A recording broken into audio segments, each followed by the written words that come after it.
বাগুইআটি থানায় অভিযোগ দায়ের করেন রাজীব সরকার নামে এক ব্যক্তি। তিনি অভিযোগ করেন ভোট প্রচারে উস্কানিমূলক কথাবার্তা বলেছেন এবং হুমকি দিয়েছেন অভিষেক বন্দ্যোপাধ্যায়। তার ভিত্তিতে হয় এফআইআর। এরপরই কলকাতা হাইকোর্টে দ্বারস্থ হন অভিষেক বন্দ্যোপাধ্যায়।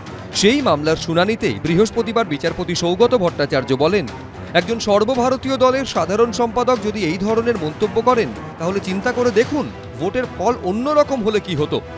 অভিষেক বন্দ্যোপাধ্যায়ের আইনজীবী কল্যাণ বন্দ্যোপাধ্যায় তখন বলেন হয়তো সম্পূর্ণ শান্তি থাকতো, কিন্তু বিচারপতি সঙ্গে সঙ্গে বলেন আমাদের রাজনৈতিক ইতিহাস খুব ভালো কথা বলে না।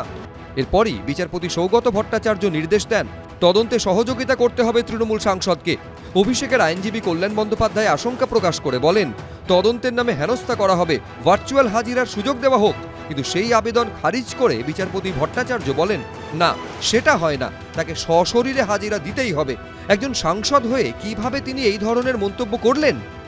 আমরা কোর্টের থেকে প্রোটেকশন চেয়েছিলাম, কারণ আমাদের এটা মনে হচ্ছে এটা রাজনৈতিক উদ্দেশ্য প্রণোদিতভাবেই কমপ্লেনটা করা হয়েছে এবং কোর্ট ওনাকে প্রোটেকশন দিয়েছে যে ওনার এগেন্সটে কোনো কোয়ার্সিভ অ্যাকশন নেওয়া যাবে না, অ্যারেস্ট করা যাবে না।